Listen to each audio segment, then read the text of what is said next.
tetragrammaton.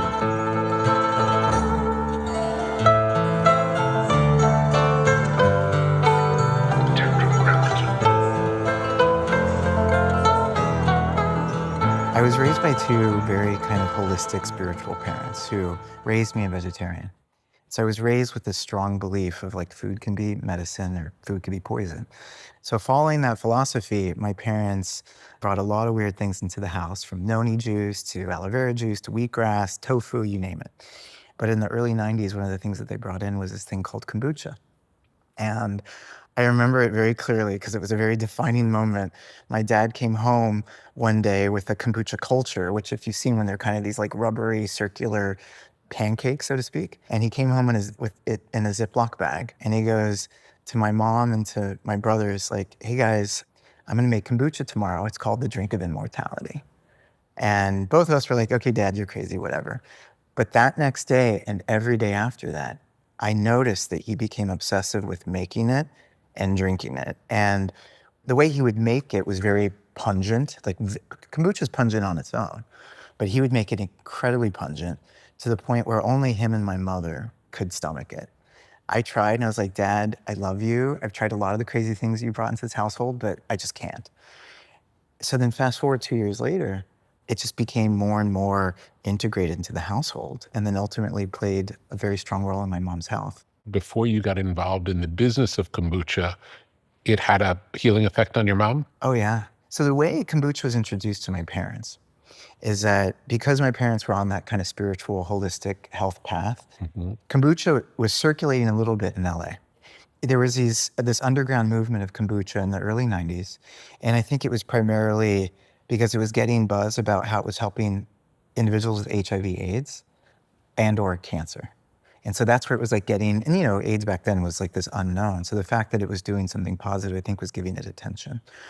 But my father's friend was very skeptical. He was like a raw foodist, only lived off of fresh pressed juice, primarily vegetable juice. So he gave the culture to my father saying, hey, everybody's raving about this. My wife thinks it's like better than anything she's ever had. He's like, but I'm not buying it. Will you try it? So that was the beauty of it. My parents kind of just took that leap of faith. They didn't have any preset expectations, but they immediately resonated with it. It either works for you or it doesn't. Yeah, that's It's exactly not right. toxic. Yeah, it's fermentation, which, you know, is one of the oldest traditions in human kind of food behavior. The kombucha scene in LA, who was the first one who brought it in and how did it travel through? Because it was a very small community. So it's a store called the Beverly Hills Juice Club in LA, still in existence, right? And Dave Otto, who's like the pioneer of cold pressed juice, yeah. So it was his wife that actually took a trip to the Himalayas and came back with the culture.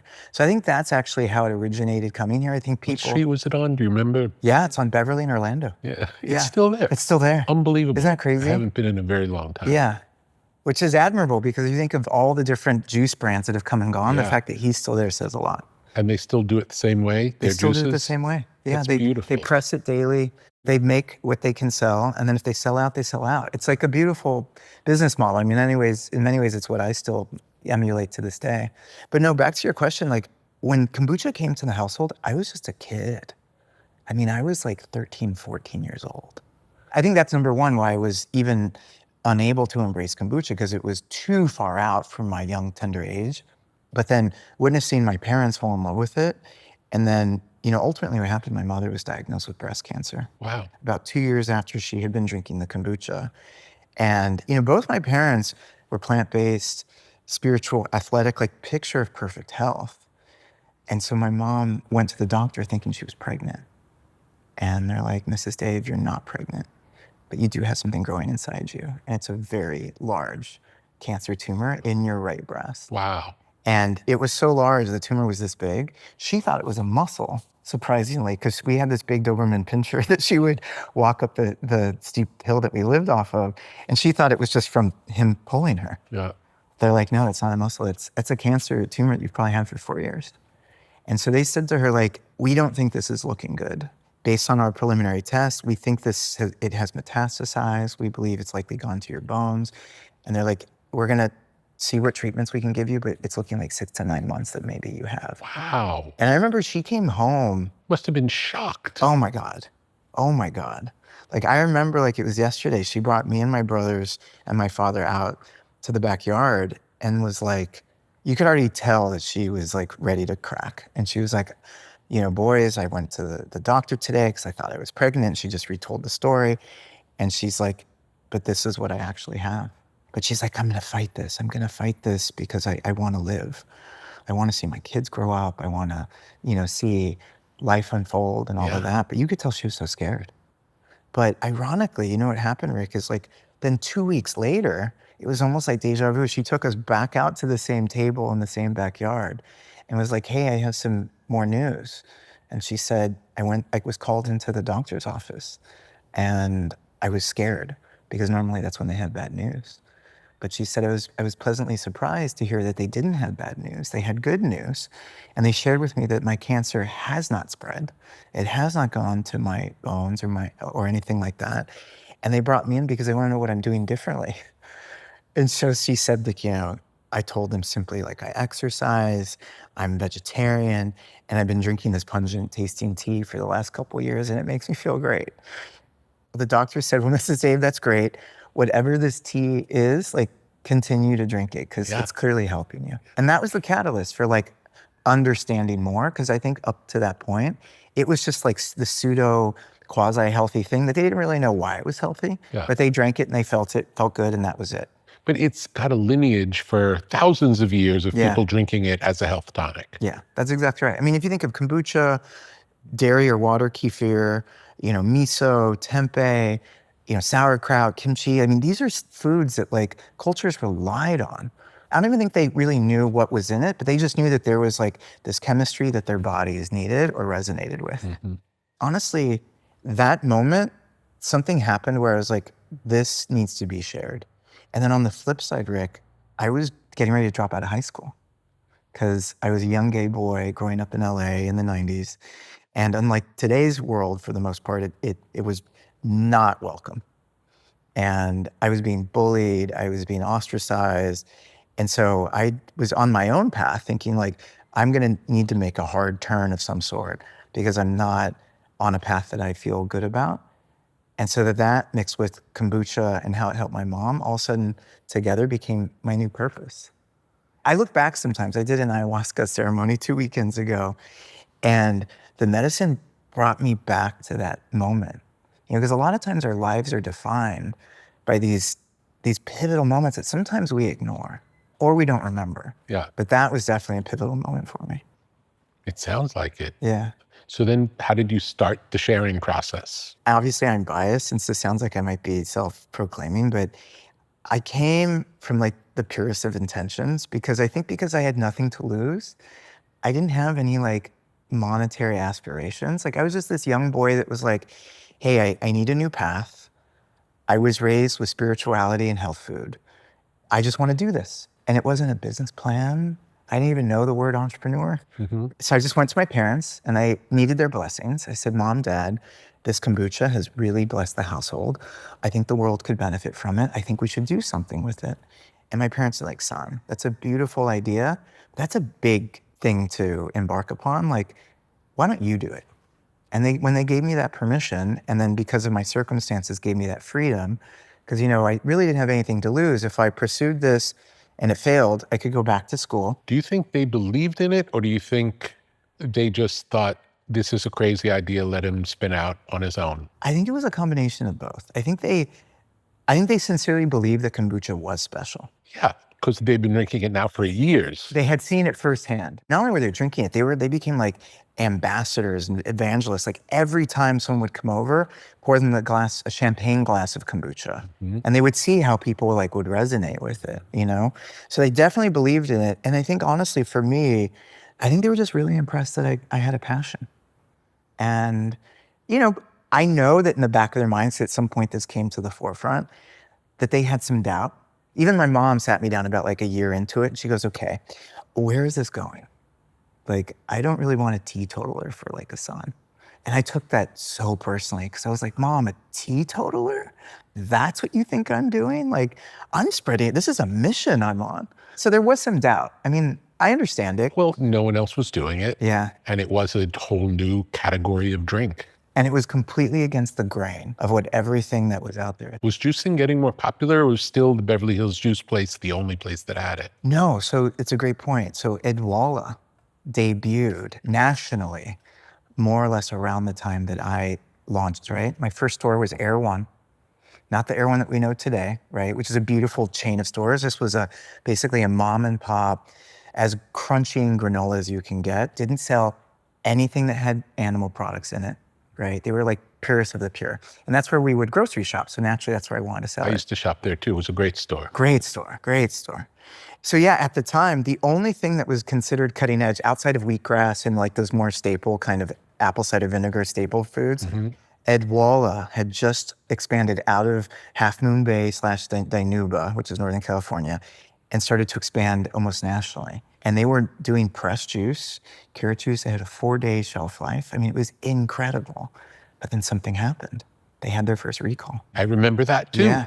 And that shook me to my core, to be honest, because, I was a young boy at the time and there was no playbook for me to follow. No. So I'm trying to find kind of piecemeal inspiration to like help define my path. Like, who can I learn from?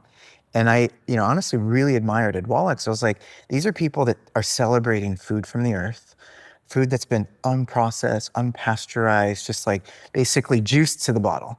But then like 6 months after that, I remember going into Air One to deliver and their cooler was empty. And there was a sign saying there's been E. coli in their apple juice. And it like seriously caused some people to get very ill or even led to a death. And it was scary because it all of a sudden changed the narrative. Like fresh and raw became dangerous. And so that actually became a cross that I had to bear throughout my next 5 to 10 years, because I was very passionate about kombucha can't be kombucha unless it's raw. If you try to pasteurize or something like that, you're wasting people's time and money. It's like milk. Exactly. Pasteurized milk It's is, dead. Just like a baby calf, if they drink pasteurized milk, they'll die. yeah. So, but I had to overcome this like negativity and misinformation about raw, unprocessed food. But back to the point, like I admired them, but I learned from them because after the fiasco, they came back with a pasteurized product and then later sold to Coke. And I said, I'd rather not make my product than make something that I don't believe in. Because my parents would believe that you really want to consume the juice within a short period of time after like the cells have been cracked and all of that, because it starts to oxidize. I mean, that's why it's so important to eat fresh food, because there's a life force in it that isn't indefinite. It'll fade out. It's like vital energy. Yes. It's in the food. Yes. And you lose that with time, quickly. Yeah. What's the shelf life on kombucha? It varies from the ingredients we use, but I'd say on average, like 3 to 4 months. That's pretty good. It's good because it's fermented, right? So that's the beauty of fermentation. And that's actually how I came up with the name Synergy, is that to me, because I was big into fresh pressed juice, and at the time, because of Edwalla, there was really no fresh pressed juice because now everything had to be pasteurized for food safety reasons, right? But we were able to bypass that because kombucha has a low pH because of the fermentation. So it has naturally preserving qualities, natural even antibacterial qualities that would synergize with the fruit juice and allow it to last longer. So it would be more like kimchi or sauerkraut. Yeah.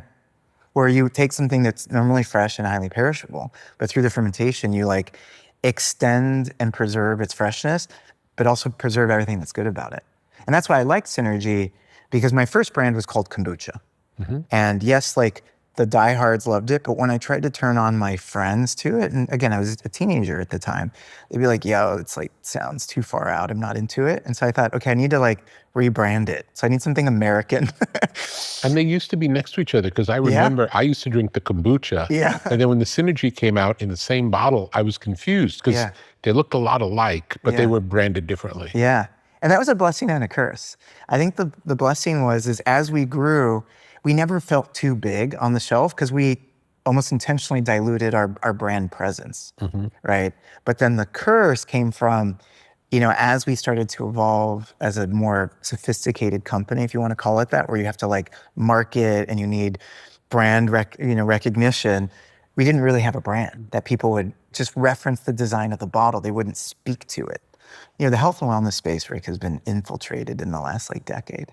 It's heartbreaking what's happened to it. And I hope it it turns around. I hope like everything in this world, the pendulum will swing back to the other side. But do you still make it the same way you always did? Yeah, but it's getting harder because the consumer, especially the younger generation, their values have shifted, right? They want quick, they want convenient, they don't want to be bothered with refrigeration or glass or a short shelf life.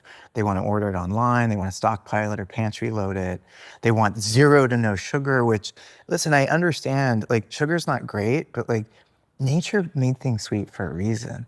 I did stop drinking it when I went keto. Yeah. I remember reading the label and it didn't say sugar on it. Yeah. And then I think we called the company and they're like, well, we use sugar in making it. Yeah. I was like, oh, I can't drink it. Yeah. And so that's been kind of the hurdle that kombucha and foods like kombucha, even water kefir, right? You need, what people don't understand is that, especially in this weird world now where the FDA requires this added sugar listing on the label, it's intended to capture true added sugar for sweetening. But at the end of the day, if you're using a version of cane sugar, maple syrup, or even honey, it has to be qualified as added sugar. And so in fermentation, you need energy because you're working with a living thing. And just like us, energy is fuel to do stuff, and so it fuels the fermentation. But at the end of the day, it's technically still a sugar source. Does it have no carbs though? Well, so the thing is, if it has no carbs, to get to a no carb kind of position, you have to ferment it down to almost vinegar. I see. And then what happens is it becomes unpleasant to drink. And that's one of the reasons why we started the Synergy line, because we were taking what at the time was considered a very pungent base and then softening it with a fruit juice, right? So you gave it flavor and a little bit. But good quality fruit juice. Yes, good quality, not, high fructose corn syrup stuff. Right. But like right now, we're in a day and age where people are so obsessed with macros, they're forgetting about the micros, right? Like there's nutrients that I don't even think science has even began to understand. Like, as you know, like the entourage effect of when a whole food, yes, maybe a carrot has beta carotene, but it has these other things that when you consume it in its whole form, does something to your body. Yeah, I remember when resveratrol became popular. Yeah. And then people found out it doesn't do the same thing when you just separate out the resveratrol. Yeah, that's exactly right. And that applies to so many other things, but right now we're in this, like, and I get it. I subscribe to a version of it of like this biohacking, health hacking, right? Where you find these, I don't call them shortcuts, but they're these very scientific ways of giving your body what it needs, which I think has its time and place. But you can't ignore, I think, our origin story as humans. Like, we're part of this planet, so we need to eat really close to it. When the lights go down, the body gets to work. Sleep is not passive time. It's an active biological state, one in which the brain clears metabolic waste, the nervous system resets, and the body begins repair at a cellular level. During sleep, muscles recover. Hormones that regulate growth, metabolism, and stress are released. Memory is consolidated. Immune activity increases. After years of research and development, AG1 has formulated AGZ, a nighttime drink designed to support the body during this essential nightly window. Each serving provides magnesium and zinc, minerals studied for their roles in nervous system function and recovery, alongside carefully selected botanicals to help the body transition from stimulation to rest. AGZ doesn't induce sleep. It supports the physiological conditions that allow sleep and the work that happens during it to unfold naturally. No artificial sweeteners, no GMOs, gluten-free and dairy-free. AG1 powers up the day. AGZ settles down the night. Together, they reflect a simple idea. Health isn't built in one moment. It's built over a full 24-hour cycle. Learn more at drinkag1.com/tetra. Try it tonight.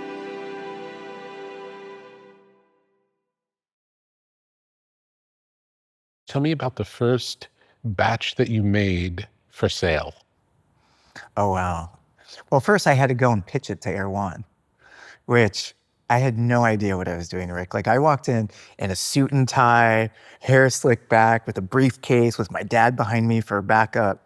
Did you bring any kombucha with you? I did, yeah. And I handed them a bottle of kombucha and they're like, what's this? I'm like, it's a fermented tea from Manchuria, China. I'll make it to order. It's the freshest, most potent, kombucha that's out there. And I think your store needs it. And I was expecting them to play hardball with me, but it was just a series of very simple questions of what's the price? Okay. When can you deliver? Okay. Can you deliver tomorrow? Okay. And so I never even opened up my briefcase because it was a very just genuine conversation. And it was a very open-minded store. They sold a lot of cool stuff you couldn't get anywhere else. That's exactly right. Yeah. So I think even the fact that this was so cutting edge would definitely appeal to them. Yeah. So that I went home and I already had batches fermenting and in anticipation of my first order. And so I bottled my first batch that next morning. And you did it handmade yourself? Handmade. Yeah. We're literally talking fermenting in a room, which was our dining room, that I had blacked out all the windows. I had a space heater. Does it have to be dark? It has to be dark, warm, and slightly humid, and quiet. Those are the primary ingredients of the environment. Why quiet? Well, because it's almost like a baby in the womb.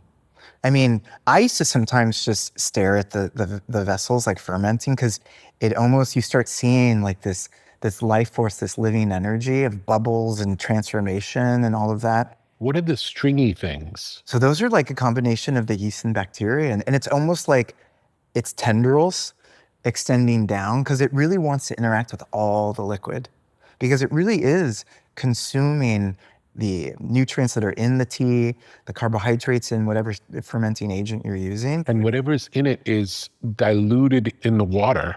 Yeah.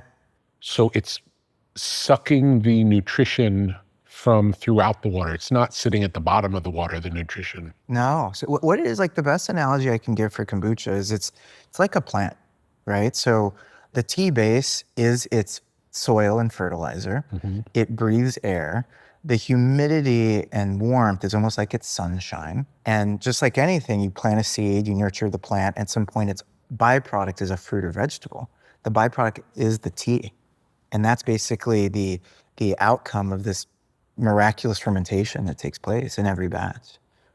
And so, so when I delivered it to Erwan, that's when I knew I was on the right path, is that I remember delivering it and I polished every bottle like it was like a trophy. Do you remember how many bottles were in the first batch? Yeah, it was 24 bottles that they ordered. So at the time, that was almost 2 batches, because I was doing it initially super small, maybe 3 quarts or something. And then I moved to a gallon. And then eventually I found out that the sweetest, still scaled, but still homegrown, is about 4 gallons. And that's the size we make it today. We don't mass produce. We make it the same way I did when I was in my parents' kitchen, because that's why I wanted to make it. Just like I saw with the Dwala. I knew when things become commercialized, whether people know it or not, they lose the soul of what they were trying to do. And I didn't want to do that. And what you're selling is the soul. Exactly. That's it. Yeah, I'm not trying to sell a tasty beverage that just people will drink recreationally. I want it to be life-changing. I want it to nourish and heal.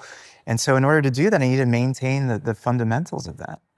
So I remember delivering it, polishing the bottles, putting it on the shelf, and just sitting back for 30 minutes. And the store opened and people would come in and they would rather walk by it or look at it. Because I was on the fresh pressed juice shelf. I was actually sharing the shelf with the Beverly Hills Juice Club, because that was the only store that he would sell his bottles to every day outside of his storefront, right? And I remember someone grabbed it. Further down the same block? Yeah, they're both on Beverly. Yeah, he was next to Fred Siegel's. Yeah, exactly.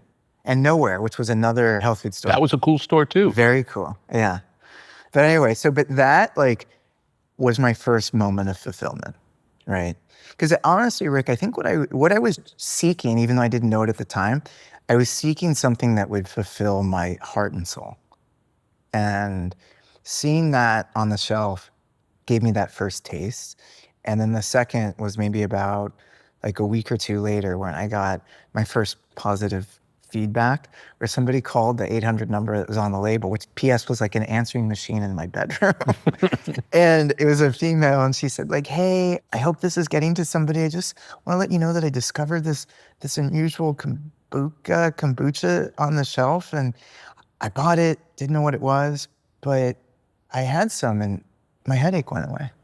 I just want to say thank you. Like this made me feel good. Beautiful. And how many batches Was I making? did you make at that period? Oh my gosh. I mean, at some point, 80% of the room was filled.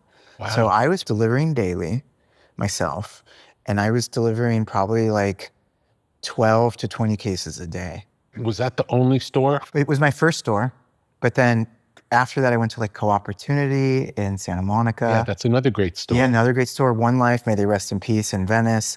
Because there was no Whole Foods at the time. There was Mrs. Gooch's. Yeah. And I aspired to get into Mrs. Gooch's, but honestly, they were getting a little too corporate at the time, that something as cutting edge as kombucha was actually against what they were looking for. So I kept on getting rejected. So I was like, all right. They were more mainstream. They were getting very mainstream, which is why ultimately Whole Foods purchased them. Yeah. But yeah, like I really grew things almost like an overprotected parent.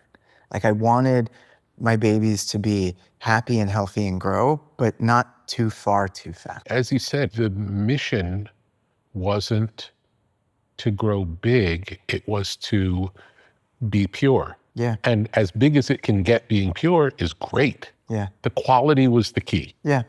That's exactly right. Like I knew I wanted to share this with as many people as possible, but on the condition. But not at the expense. Yes, the quality, the integrity, its core purpose. Because I mean, I remember, later on in my career, like call it by year 5, it was trying to gain traction, and so now, call it opportunistic individuals started to come into the fold, and they started to give me advice. Like one was like, "Hey, put it back in plastic. You'll save a ton of money." I was like, "No."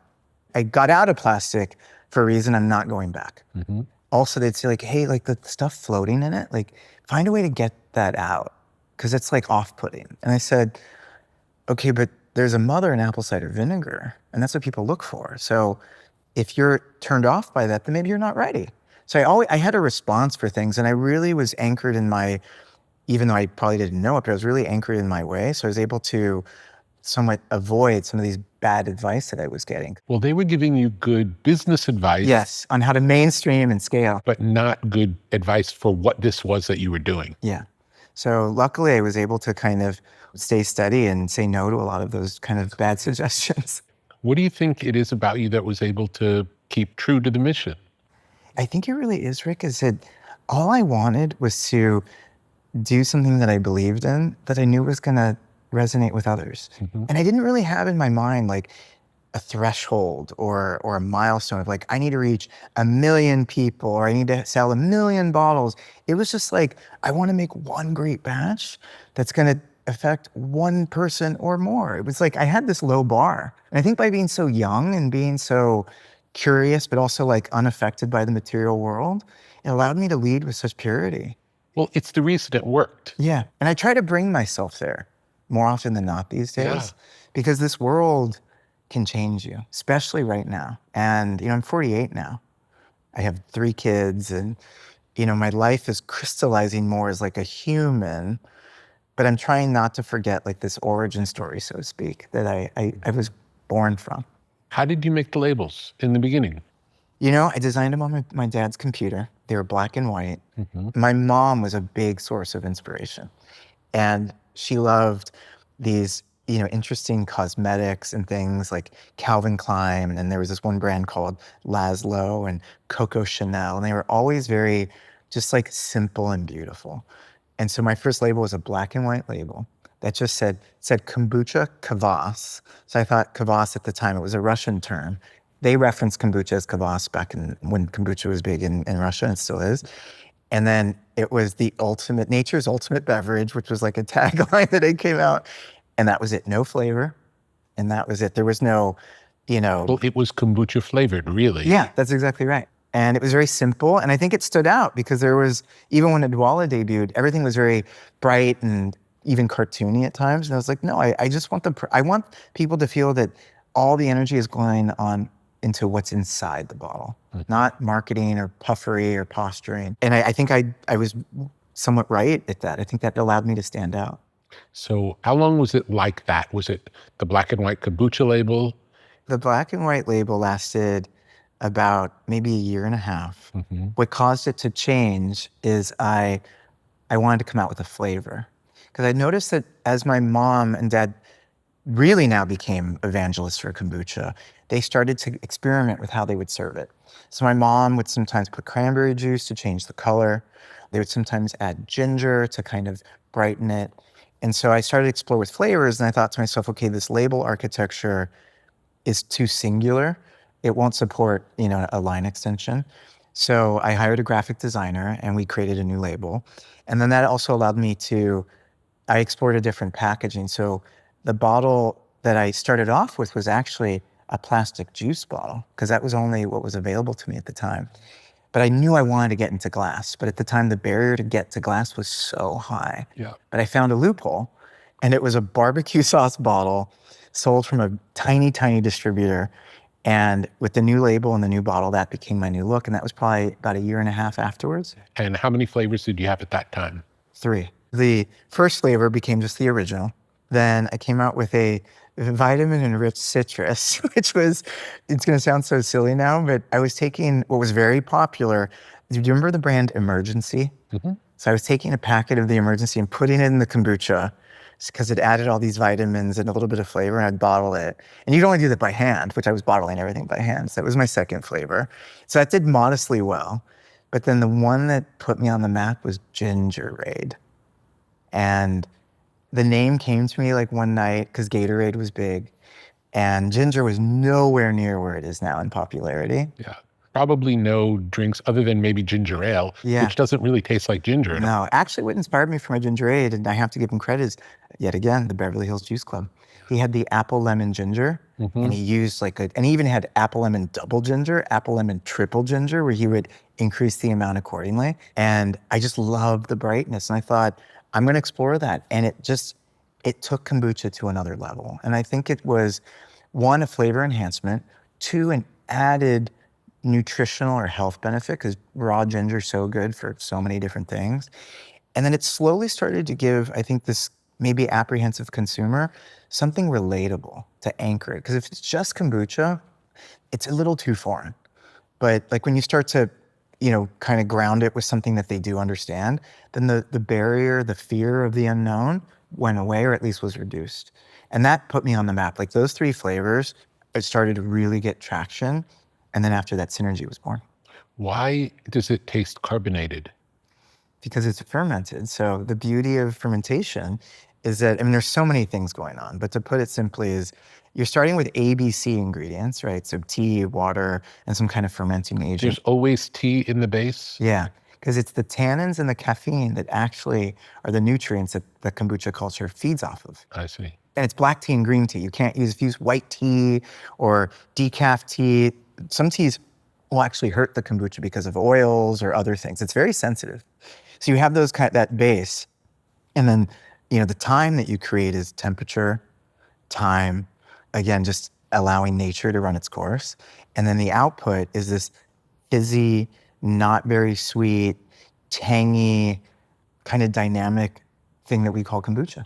How long does it take to ferment before you put it in the bottle? So when you do it on a very, very, very small scale, right? So when I started with the 3-quart vessels, that was 7 to 10 days. But then as you scaled, and this is the trap that a lot of competitors fall into, to be honest, is as you try to scale, even though I kept mine still at a homemade level, you have to extend the fermentation time to make sure that the fermentation is complete.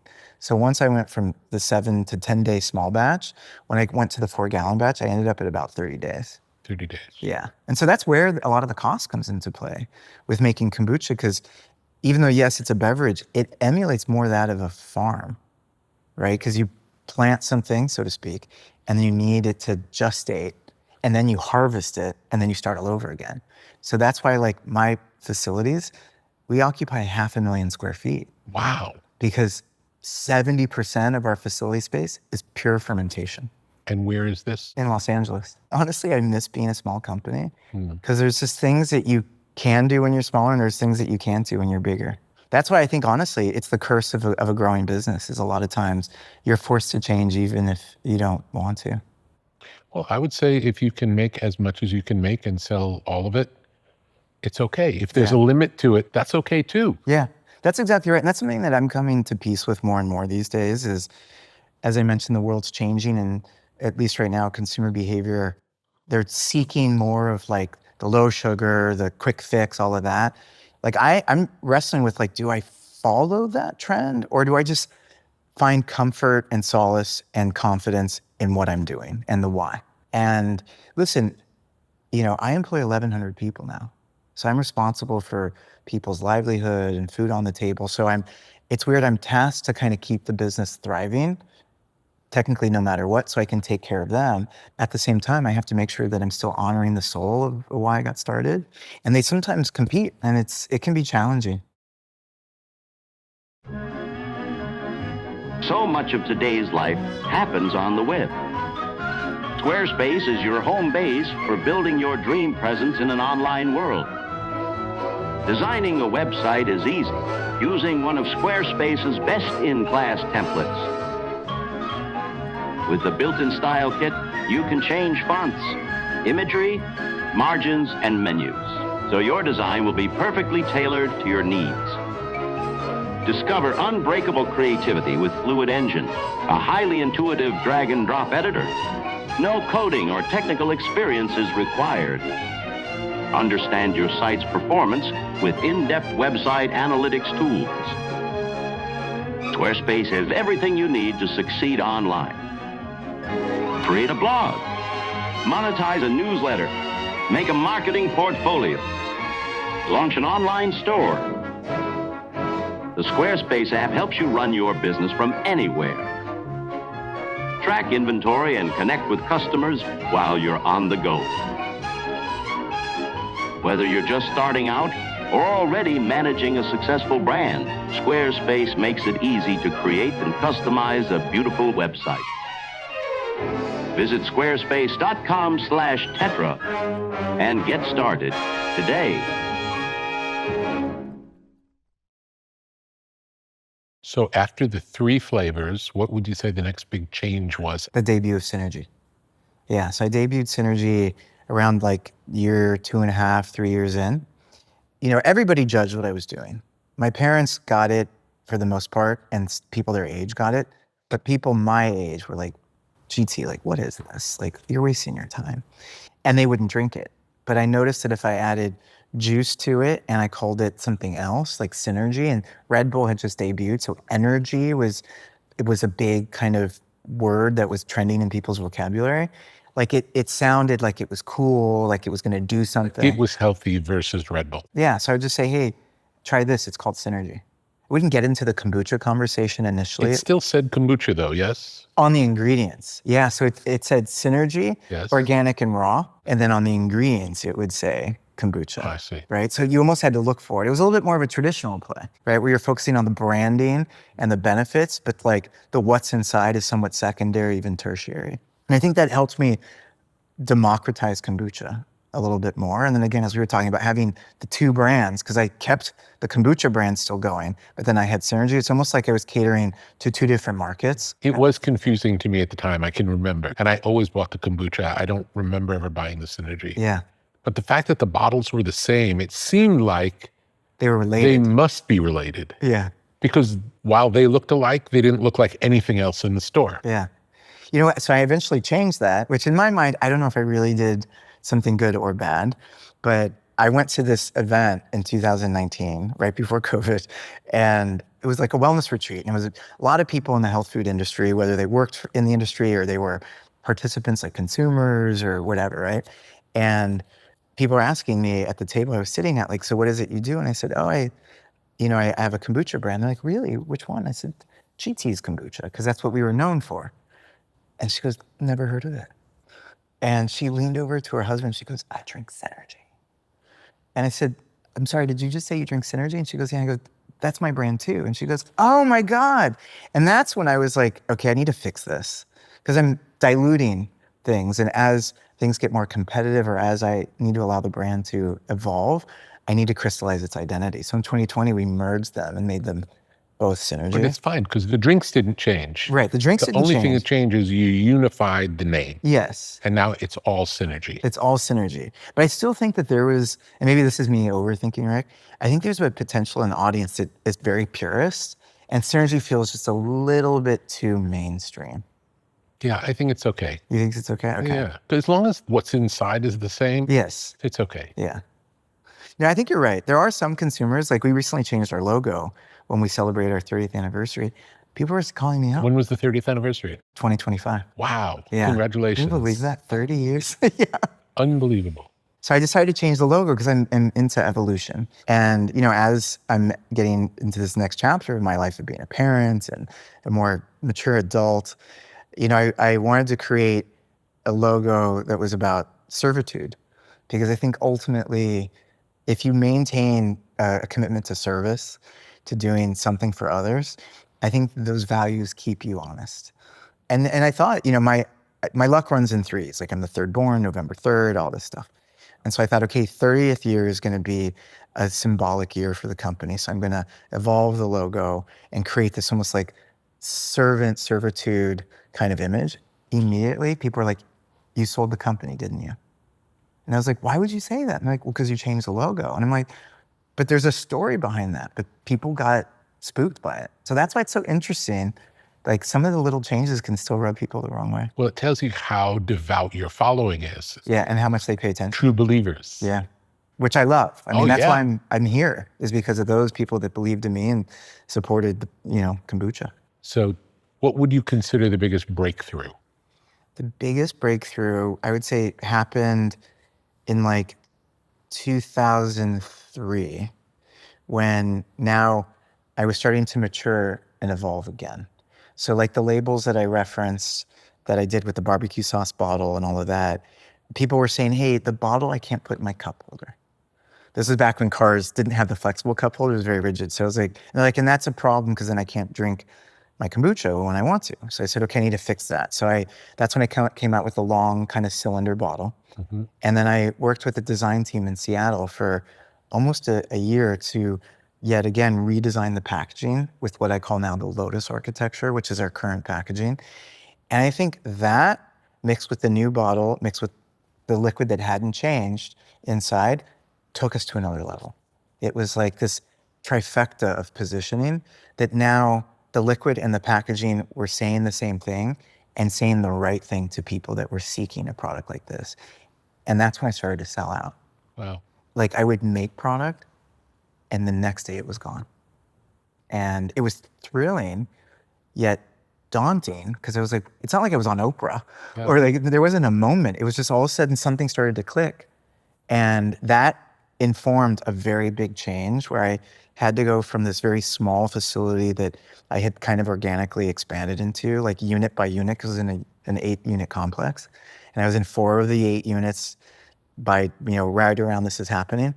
And so I had to do the unthinkable. I had to go find my next new facility and find my next home so I could make more, but still make it the right way.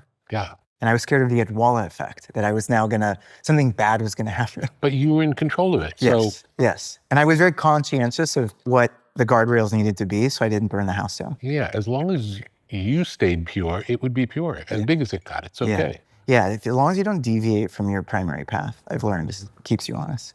Last time we discussed flavors, you were up to 5 flavors. Yeah. Has it changed since then? Oh my gosh, we know. I mean, at some point we got too crazy. I think we had like over 30 flavors. Wow. Yeah, which is a great thing because we technically have something for everyone. But as, consumer profile and flavor palettes change, we've like expanded and contracted certain flavors. Like we had, which is still one of my favorite flavors, like a carrot turmeric, which was so good. But then carrot became synonymous with sugar. I see. So people were like, I won't drink that anymore. So we had to kind of, weave and bob with trends. And sometimes, we had a product called Heartbeat, which was like fresh pressed beet juice with like rosemary. And I thought it was delicious, but then beet got vilified too because it was considered a high sugar. Yeah. So, that's the sad part. I think there are times now where the things that are sincerely healthy don't register with people that way. Mm-hmm. And you sometimes just have to accept it. What's the current menu?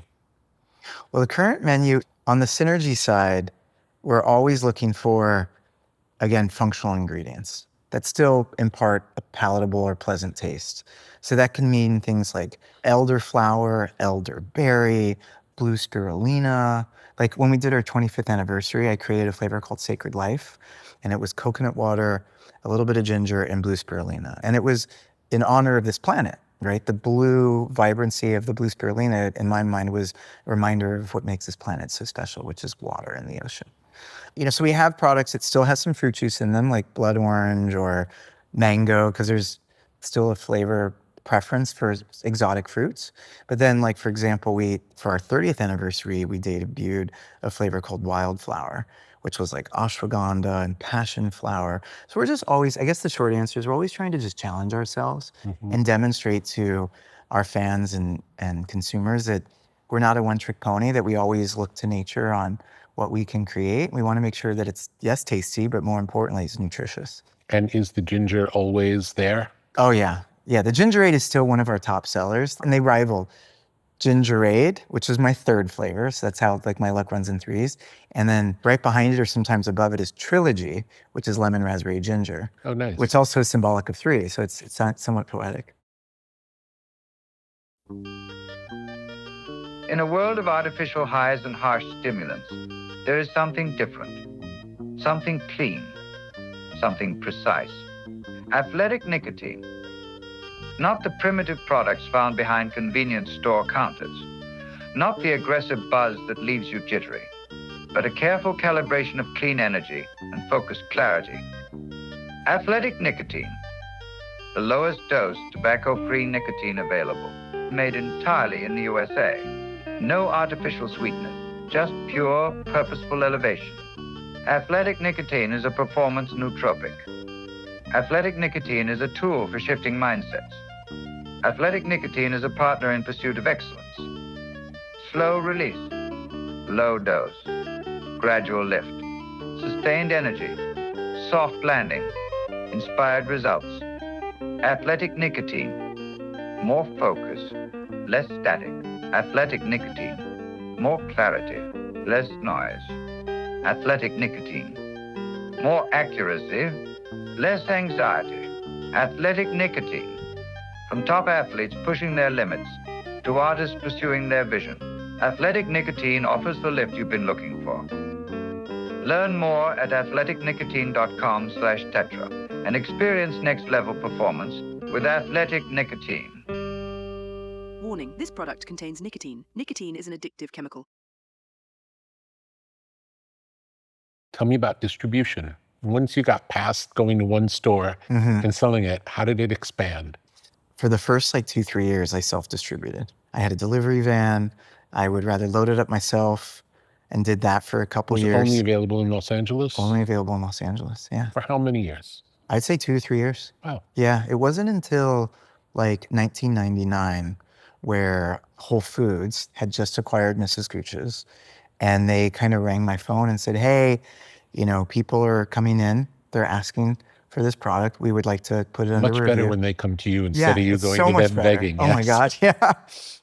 Those are the high moments, right? When someone that you've been wanting to get in actually calls you and says, yeah, the door's open. So they reached out to me and said, yeah, we would like to consider this product. And so then I went through the process. And then they said, yes, we would like to bring it in, but under one condition. You sell it to our distributor. What does that even mean? So a third-party distributor is basically, call it a middleman, right? Where you ship your product to them. They order it from you based on demand. They put it in their warehouse, which can be dry, refrigerated, or frozen typically. And then stores like Whole Foods order from them, but they'll order vitamins, milk, juice, basically 80 to 90% of what's in their store. And the benefit is they have a concentrated, systematized delivery program that can be almost daily. It's really efficient for the store. And so it's very simplified. And so it shocked me initially in 2 ways. One was I was like, wait, I'm gonna lose that touch? Because again, to me, putting the product on the shelf ourselves was essential experience, right? It's like tucking your baby in, so to speak. So losing that control really shook me. And then from a business standpoint, let's say I sold to Erewhon at $2.50 a bottle, and they would turn around and sell it for $4.50, right? Making it up. Now, if I'm using a distributor, I have to sell it to the distributor for $1.50 so that they can sell it to the store for $2.50, and then the store can mark it up. And I was like, you're eating into what I need to make this high quality product? Yeah. So initially I said no, but then I wrestled with it, and ultimately I was like, okay, let me see the positive in this. This will allow me to be an expert in making the product, and I can delegate the distribution. Which is probably okay. Yeah, it allowed me to then proliferate with flavors and allowed me to be more concentrated on the operations. But it was hard. It's almost like, I'm a young parent, so I use a lot of child analogies. It's like that first day of dropping your kid off at school. Like, it's hard. You're used to being around them all the time, and now they're not there, and they're crying, and you're crying. Yeah. But you have to overcome it. It's a necessary experience. So once that happened, where was it available? It was a big step for me, but still a small step, I think, by today's standards. So it gave me access to all of California, Northern California specifically, which was huge for me, Arizona, Nevada, and New Mexico. That was their distribution footprint. Mm-hmm. So I could be in any store. I still had to approach the store, but I physically had now capabilities of getting my products to those stores. And that was an unlock for me. And how often would you deliver to the middleman? Once or twice a week. And tell me, when would you refrigerate? When you're making it, it's not refrigerated. No, it's actually in a warm environment because fermentation likes warmth. When you put it in the bottles, is that when it gets refrigerated? Yes, immediately. Right away. And then you keep it refrigerated until the person drinks it. Yes. How many other drinks are like that? Oh my gosh, right now, we're a dying breed. Back then? When I started, it was juice, milk. Fresh juice, milk. And that's really it, right? Everything else was Sobe, Snapple, teas, things of that nature. And then when things really started to peak in the health and wellness space, I'd say it was by around 2012 to like 2016 was like the peak. You had cold brew coffee. You had cold pressed juice. Does cold brew coffee have to be refrigerated? Yeah. I didn't know that. Yeah, because it has no preservatives. I see. But all that stuff went away. Like even all the fresh pressed juice companies, like even though yes, they still have to be kept refrigerated, but everything kind of shrank. And then everything somewhat moved to like ambient, which is a clever way of saying non-refrigerated. I never heard the expression used for beverage. Yeah, an ambient beverage means it requires no refrigeration. But that means it has preservatives. It has preservatives or it's been killed. Right. Killed is the thing that, honestly, Rick, if there's just one thing that I just hope and pray people still recognize when they're on their, call it their health and wellness journey, is do not underestimate the importance of living versus dead. That's why like early on, it just came to me. It wasn't like a cute slogan, but my first slogan was living food for the living body. Like if you want to have vitality, if you want to live long and thrive, ask yourself, what are you putting into your body to support that objective or that journey? That's my greatest fear right now, is that people are overlooking how the product's made in exchange for like, again, how much sugar's in it, convenience. Yeah. It's wild. So after that first distributor, what was the next step in terms of distribution? So the next step was now West Coast.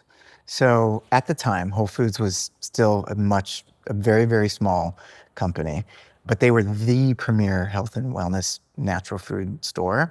So I used them as kind of almost like a direction of where I should go next.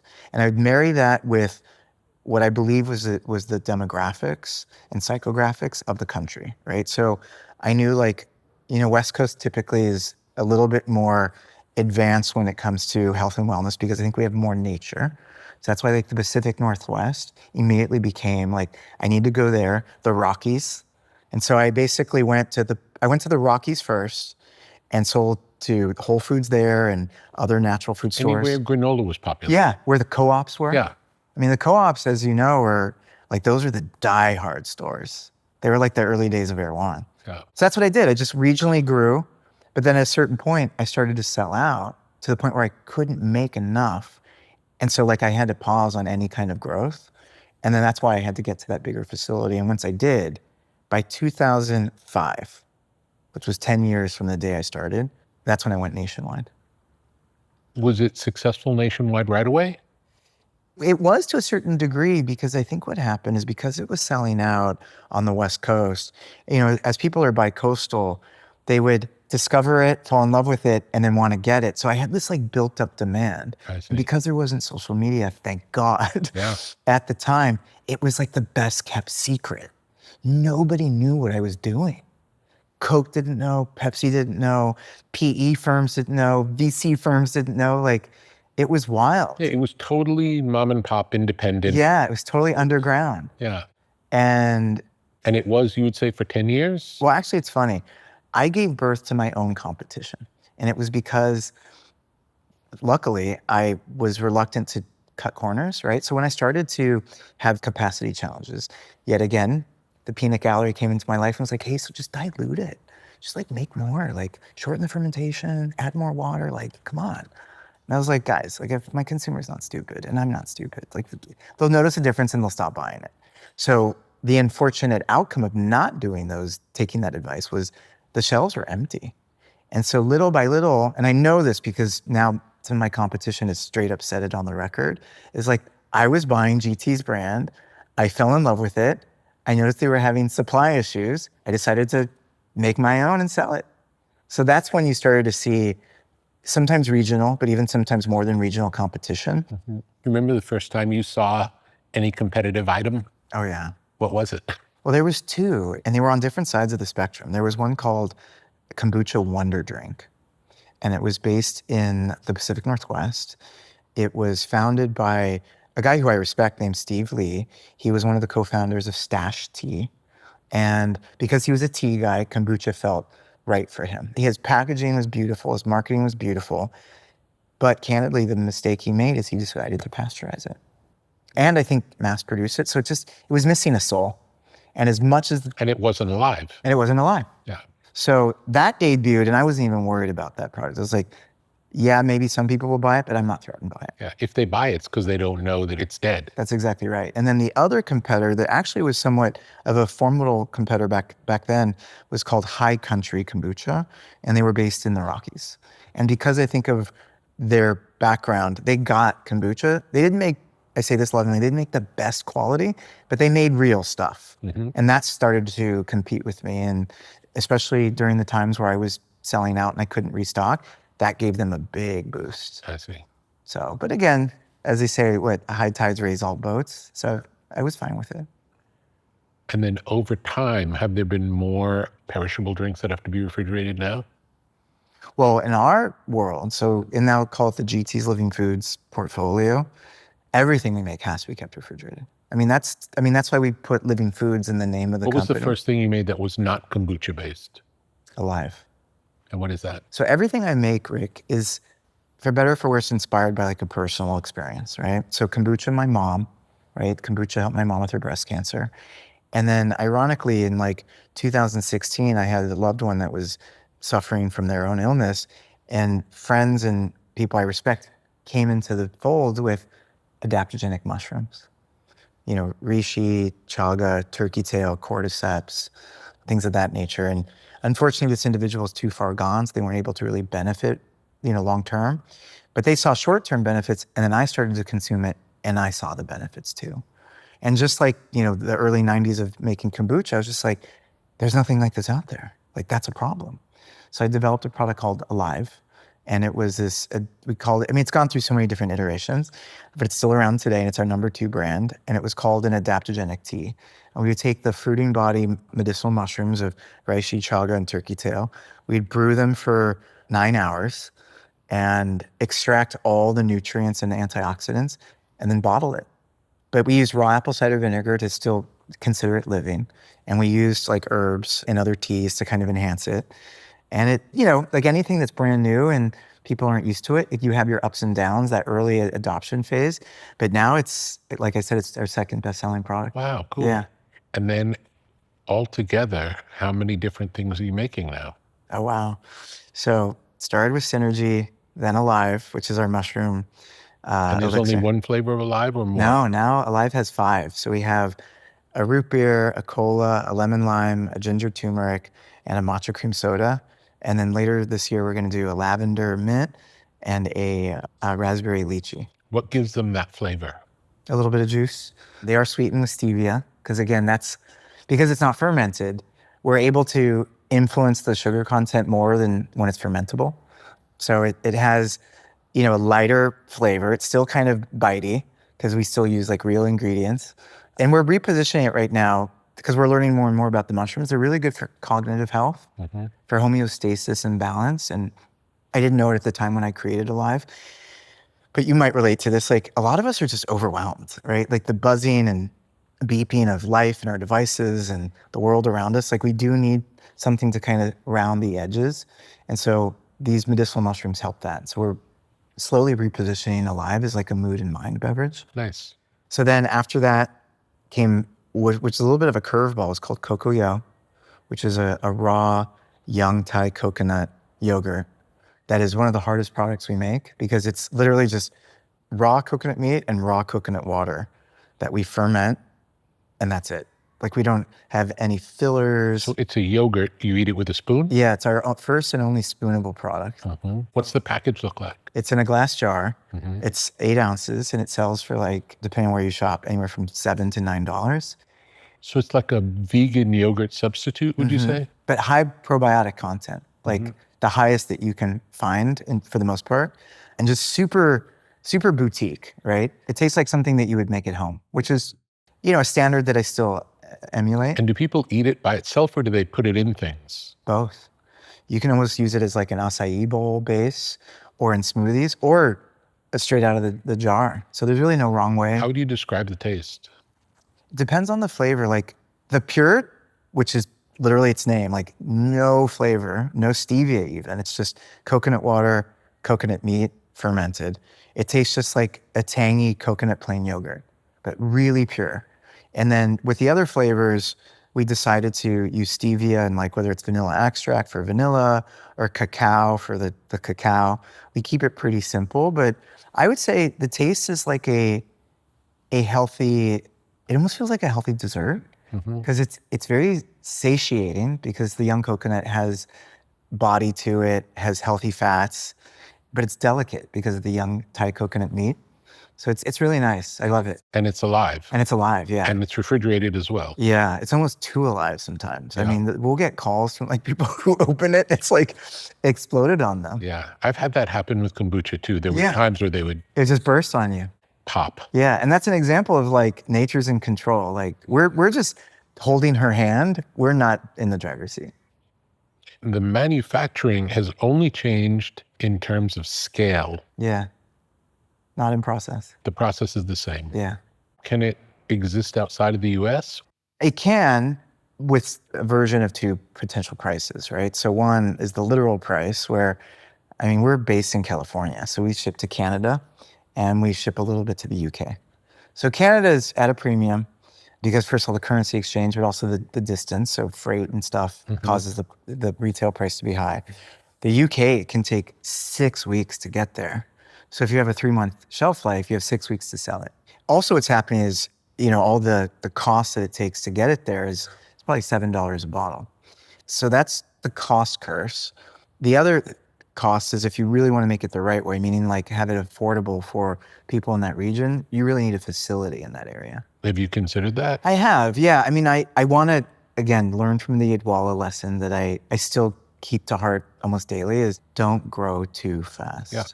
So like, obviously I have executives now with the company, and they're always pushing for what's that next phase of growth. But I always remind them, but can we say confidently, have we mastered the US? Have we mastered the markets that we're currently in? And usually the answer is no, because master is such a high standard. Yeah. It keeps us focused. And so I do eventually want to be more in Europe. I have a home now in Portugal, and I did that somewhat strategically, whereas like I could see Portugal being a good home for my next facility, whether I built it myself or I partnered with somebody. But there's a quality about Portugal that reminds me very much of California. So I think that could be interesting, and I could easily kind of access the European market. So that's kind of further out in the future. Have you ever considered having a facility on the East Coast as well? I have. But same thing is, like, I ask myself, but what am I looking to accomplish? If I'm looking to cut cost, okay, what's the price of that? Because, I'm in the office Monday through Thursday, almost every week. I mean, I'm very still tethered to my company. Totally hands-on. Totally hands-on, almost to a fault, to be honest. Yeah. I love what I do, and I do it for a reason, and I don't want that reason to change. And as much as I love the people I work with, this is my baby. So they'll never be able to fully understand what it feels to create something and the connection and pride and passion and protectiveness I have over it. Yeah. So like, because we produce Monday through Friday, typically, like, I need to taste test. Like, I want to be there. And if I'm not there for too long, like, I feel estranged, and it feels like that's the beginning of losing control. So for 30 years, you've been taste testing all of it. Yeah. Amazing. Yeah, I mean, even this current chapter that I'm in, because of my kids mostly, where, I'll take a Friday off, or I'll work from home on Friday. Like, I still wrestle with that because I'm not used to not tasting every day. You must have a very fine palate for it after all these years. Yeah. How different is it from batch to batch? It's like, again, using the analogy of a farm or a plant growing from the earth, like, you could have an orange tree, but oranges from different sides of the tree taste different. Kombucha is no different. You can have the same base. Like, we brew the tea in a large vat, right? So that's where we can scale. But when we go to ferment, it's small batches, right? So even though they're all on the same base, they have different qualities, whether they have their different cultures or the heat or humidity or the way the air exchanges in the room is different. Each batch is different. So my team taste tests every small batch, grades them, and then blends them to create a standardized finished base. But even with that process, you'll sometimes see it's maybe a little bit more tangy or a little bit more mild or a little more carbonated or a little bit less carbonated. And then you also have the ingredients that we use post-fermentation, right at the time of bottling. Like, sometimes the ginger will be out of season, or something weird will happen with that apple juice, and you want to really study it. But I guess in some ways, the fact that it's a little different from batch to batch also speaks to the realness of the food. Yeah. If it's too similar, then it feels like it's machine made. I agree. Yeah. And we actually use that in the early days as a kind of a secret to our success. We would say, hey, like, this isn't sterilized or standardized or pasteurized. This is just straight from the earth. And just like anything, nature's perfectly imperfect. And so we would highlight and frame that for people, and people would really get it. So you think of it more like fruit and vegetables. Exactly. There's a long tradition of reading sacred text slowly, allowing each word to settle, echo, and reveal meaning over time. Rather than rushing to conclusions, this practice invites reflection, listening, and attention. For centuries, this repetition has been used to stay close to wisdom, not by studying words as information, but by receiving them as something lived and experienced over and over again. This tradition is known as Lectio Divina. Emerging in early monastic life, it engages scripture through 4 gentle movements: reading, reflection, repetition, and rest. A short passage is read. A single phrase is held. Silence becomes part of the practice, creating space for insight to surface naturally. Lectio 365 brings that ancient rhythm into the present moment. Designed for modern life, it offers brief, guided scriptural reflections throughout the day.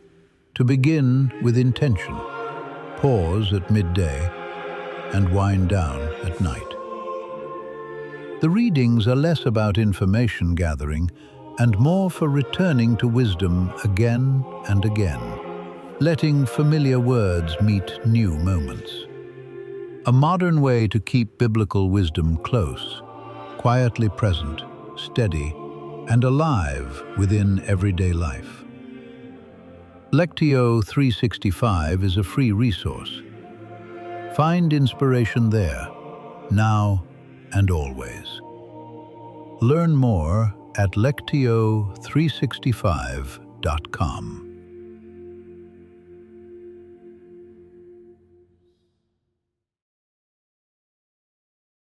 How would you say the market for the drink has changed over the years? Oh, wow. Well, first of all, I mean, as I mentioned earlier, like health and wellness has been infiltrated.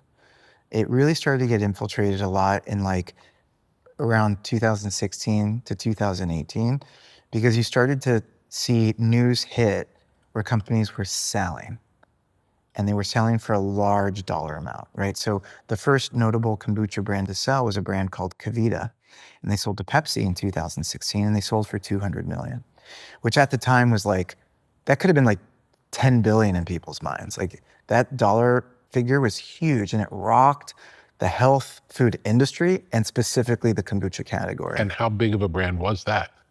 I think at the time when they sold, they were probably at like maybe 75 million in sales, but they really, I mean, their growth was remarkable. You can't take away the success that that brand had. Was theirs alive as well or no?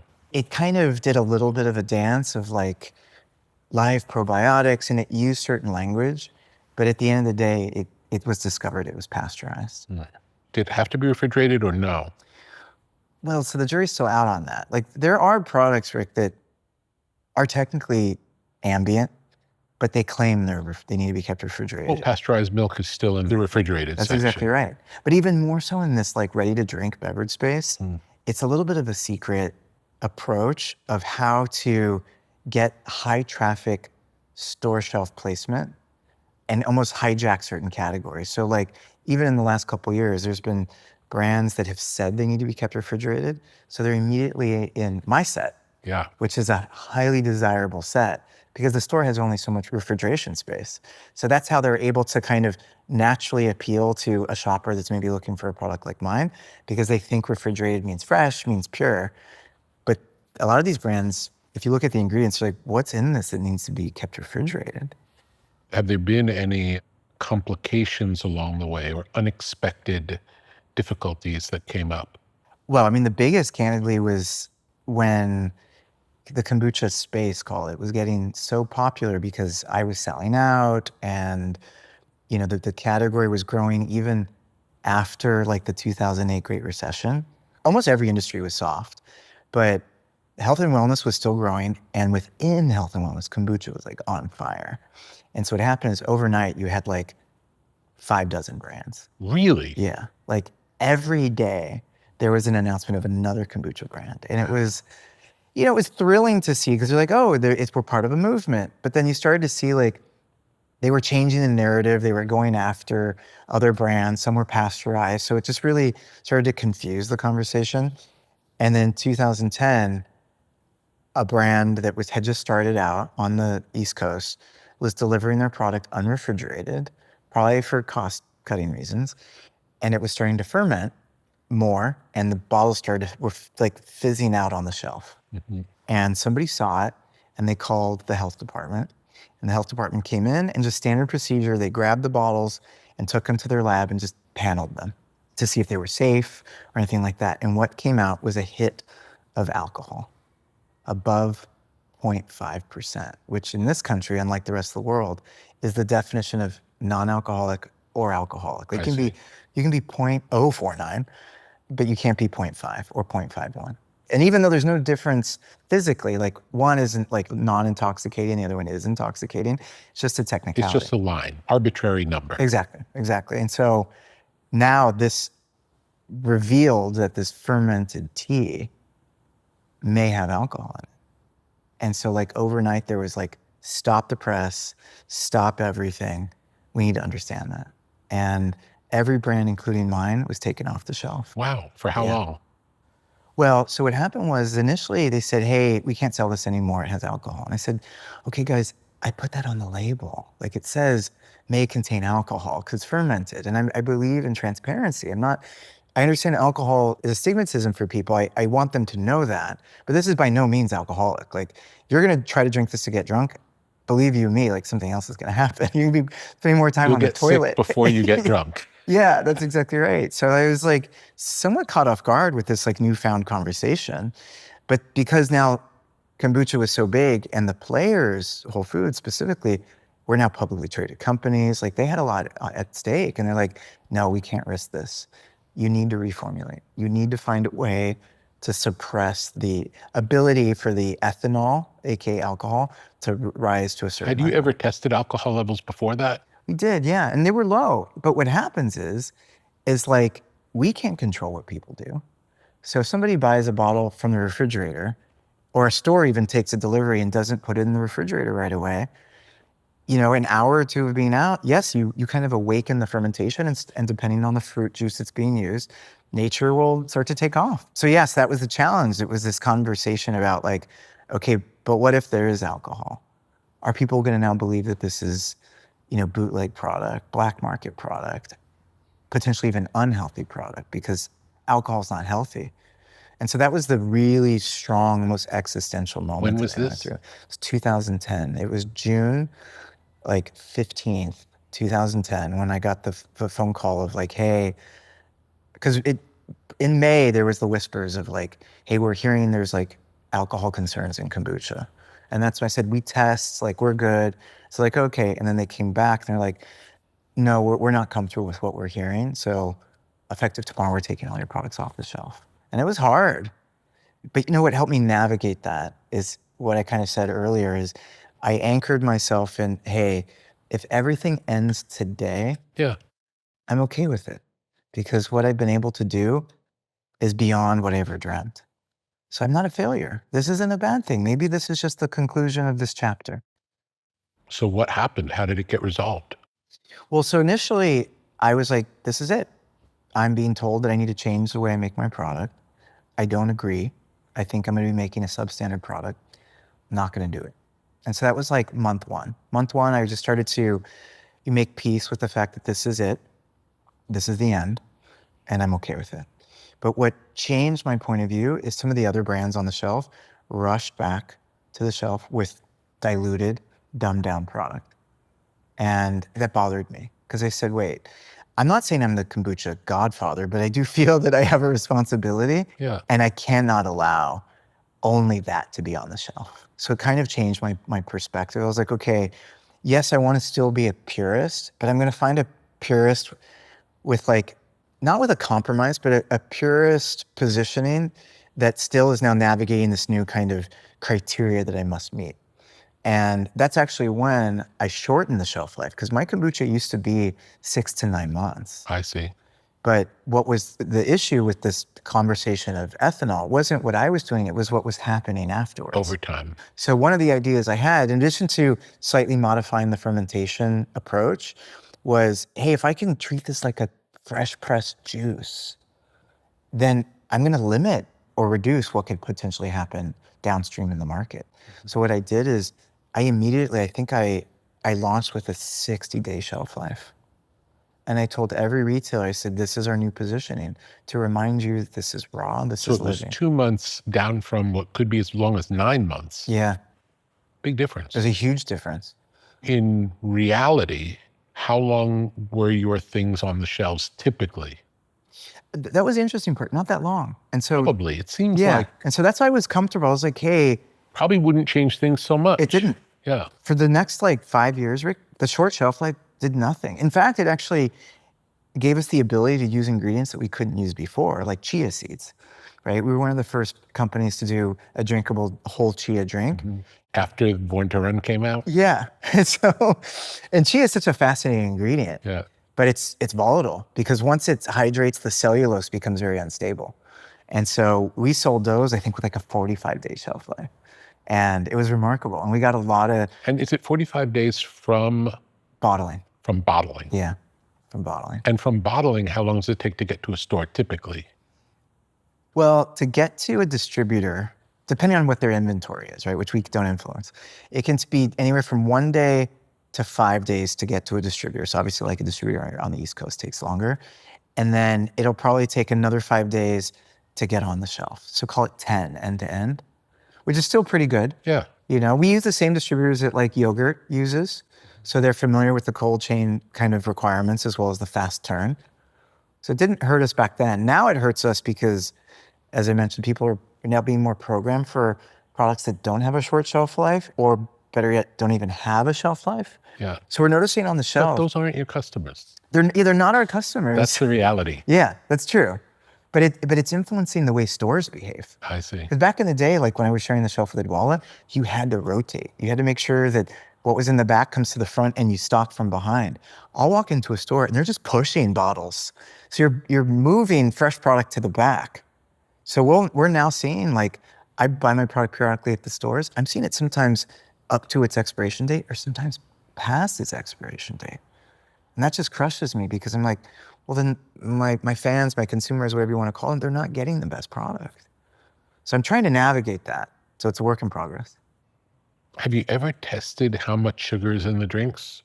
Oh, like yeah? After the process? Yeah. How much is it? Is it negligible or no? Well, the first thing that is important to know in this wonderful conversation of sugar is that the first thing that kombucha does, regardless of what form of sugar you're using, so whether it's cane sugar, honey, fruit juice, what have you, it breaks it down. So it starts separating the fructose from the sucrose, from the glucose, and it starts modifying the molecular structure of now this simple carbohydrate. So that's like the first thing that happens. So it's all already kind of been transformed, so to speak. And then by the end of the fermentation, at least our fermentation, because we still want it to be palatable and we don't want it to taste like, you know, like a shot of vinegar. It ranges from, like, I'd say 10 to 12 grams of sugar for a 16-ounce bottle, which is still relatively low. In today's market, it's considered high because everybody wants single digit at best. But it's still relatively low when you think about it. Are there other obscure health drinks that are less popular that you're interested in? Oh, absolutely. Like water kefir is fascinating to me. Water kefir in many ways is like a younger sister to kombucha. So kombucha, you know, dates back to 221 BC when it was first recorded being consumed, which is a long time ago. Yes. Water kefir, on the other hand, is like the 1800s. And it was discovered in the desert. And the kefir culture, AKA tipikos, was growing on the pad of a prickly pear cactus. And somehow someone got the bright idea to put it in like a sweetened base, and it ferments and reproduces. So very similar to kombucha. But what's important about it is, unlike kombucha that has a little bit more of like it's called an acetobacter ferment. So basically like a vinegar ferment. So that's why it's sour and tangy and all of that. The water kefir has a lacto ferment, not lactose, so it's not dairy based, but it has a different kind of chemistry of living cultures. And the end product is not sour. It's maybe a little dry, but it's not sour. And it's really, in many ways, it's like nature's natural soda. It's naturally effervescent. It's not very sweet. It doesn't have any tea. So people who are maybe adverse to tea, whether it's because of caffeine or flavor or what have you, it doesn't have any of that. It's just literally a fermented sweet water. Unlike kombucha that you can do honey and fruit, water kefir primarily thrives on a cane sugar base. But that to me has been fascinating. We debuted that a couple years ago. And it's doing really well because in my mind, it's hopefully a response to people who think they're doing the right thing by buying these sodas or buying these low sugar products that are really just mass produced snake oils. And it's giving them an option of like, yeah, I understand you want a flavor profile. You maybe have, you know, a macronutrient target and maybe that kombucha can't satisfy it, but I still want to give you something authentic. Mm-hmm. So we're excited about our water kefir. It's called Agua de Kefir. It's a little bit of a nod to, I'm a quarter Mexican, so a little bit of a nod to my background as well. And it's alive as well. Yes, yes, yeah. What's the shelf life on that? It's longer than kombucha. I think we code it with, 4 months, maybe 5. Any other difficulties with either manufacturing or distributing because it's a perishable item? Oh, absolutely. What's getting harder and harder is freight. You know, but like the amount of trucks and freight companies that are available these days, especially after the ups and downs of the economy in the last 5 years, it's becoming harder and harder to ship cold. And so therefore the costs are going up, the availability is not what it used to be. Has your business been fairly consistent sales-wise over the years? I would say for the most part. So I would say from year one to maybe 2019, it was uncontrollable growth, like double-digit growth without any effort, with virtually no marketing. And the reason why I believe that is I think, well, definitely the market was different, but in addition to that, we were speaking the right language to people who were looking to be spoken to, if that makes sense. Mm-hmm. But then I think as the health and wellness craze took off and the Kavita brand sold, as I mentioned, just the chemistry and dynamics of everything started to shift. And by 2020, of course, pandemic year as well, is when we first started to see a soft year. And since then, it's been kind of up and down. And we're not alone, like whether it's our category or even Whole Foods or even other players in our industry, like it's not as easy these days. Are less people going to supermarkets to shop, and are more people just ordering stuff from Amazon? Yeah. That's the hardest, Rick, because like I sometimes like to go back to my origins, right? I think it's just who I am. And one of my origin beginnings was sampling at the stores. So from time to time, I actually like to go back into a Whole Foods or some other store and sample my stuff and like interact with people and like visibly see and connect with them and see how they resonate with what I'm offering them, how I'm framing it. And the last time I did it was about a year ago. And I noticed that, like, first of all, like 80% of people would walk up and they'd be having their phone in front of them and like kind of talking to me, but also like preoccupied. And I was like, okay, don't have your undivided attention. So that's the first thing. Second thing is half of those individuals were like Instacart and DoorDash and Amazon Prime shoppers. So I'm not even talking to the actual person who's shopping. I'm talking to like their avatar. Shopper, yeah. Wow. And then that's interesting. Yes, that's a new thing. It's a new thing. And then on top of that, if I'm lucky and I am talking to somebody that's at least giving me a good amount of their attention and they're the actual shopper, I would notice I'd tell this beautiful story of like what kombucha is, why it's special, what's in it. And then they would look at me and 8 out of 10 times, Rick, would be like, how much sugar is in it? And I'm like, really? I just poured my heart and soul out to you and that's your first question? No, I understand. I was that guy too. Yeah, I think we're all that at a certain point, but it's just remarkable, but how much more of that is coming into play. So I think that's what we're searching for right now is how can we breathe new life into things like kombucha? Is it technology and our obsession with instant gratification? I believe, Rick, has allowed us to a little bit of lose our way. And we have to kind of go back to like the fundamental principles and remind ourselves that yes, it's important to have dynamic thinking and dynamic behaviors and all of that, but don't ignore like the essentials.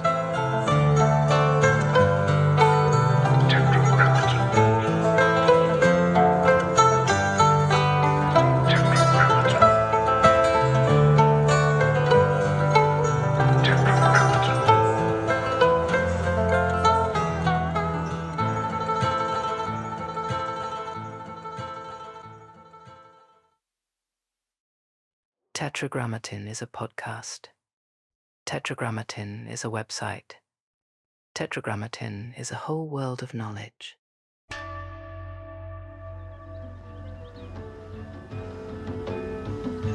What may fall within the sphere of Tetragrammaton?